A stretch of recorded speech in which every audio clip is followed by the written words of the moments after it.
আসসালামু আলাইকুম গাইস, আজকে আপনাদের সঙ্গে শেয়ার করব চুলায় তৈরি পিৎজার রেসিপি। দেখুন দেখতে কতটা ইয়ামি হয়েছে। এখন একটা বাটিতে 1 কাপ ময়দা, হাফ কাপ গুঁড়ো দুধ, 1 চামচ ইস্ট, 1 চামচ চিনি আর হাফ চামচ লবণ দিয়ে শুকনো উপকরণগুলো এখন ভালোভাবে মিক্সড করে নিব।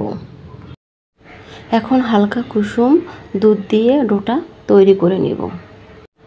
এখন ডোটার মধ্যে 1 চামচ তেল দিয়ে ভালোভাবে মেখে নিব।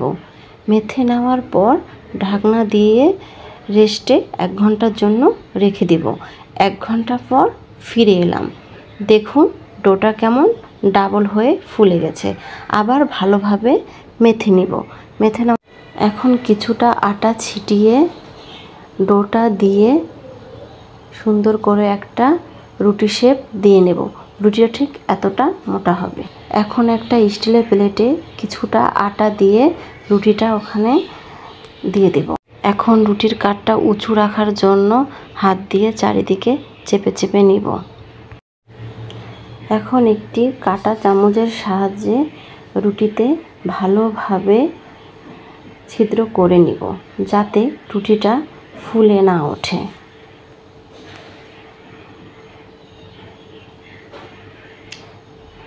ছিদ্র করা হয়ে গেলে এর মধ্যে টমেটো সস দিয়ে দিব। দেওয়ার পর চামচের সাহায্যে ভালোভাবে ছড়িয়ে দেব। তারপর কিছুটা চিলি সস দিয়ে দিব। এরপর ভেজে রাখা মুরগির মাংস দিয়ে দিব। পিৎজাটা আপনারা যে যার মতো সাজিয়ে নিতে পারেন। এরপর আমি লাল ক্যাপসিকাম, হলুদ ক্যাপসিকাম এবং সবুজ ক্যাপসিকাম দিয়ে নিলাম। এরপর পেঁয়াজ কুচি দিয়ে দিলাম। এরপর কাঁচামরিচ দিয়ে দিলাম। এরপর আমি চিজ কেটে রেখেছি। এখন পিৎজার উপরে চিজগুলো ভালোভাবে ছড়িয়ে দিলাম। পিৎজা সাজিয়ে নেওয়া আমার হয়ে গেছে। এখন ব্রাশের সাহায্যে পিৎজার চারিদিকে আমি ডিমের কুসুম ব্রাশ করে নেব। এতে পিৎজার কালারটা দেখতে অনেক সুন্দর লাগবে।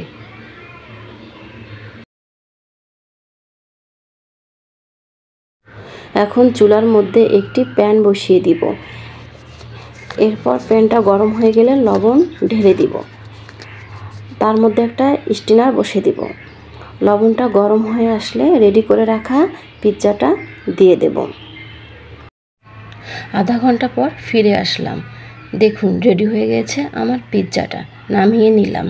কতটা সুন্দর আর লোভনীয় হয়েছে। আমার রেসিপিটা যদি আপনাদের ভালো লেগে থাকে লাইক কমেন্ট করে পাশে থাকবেন।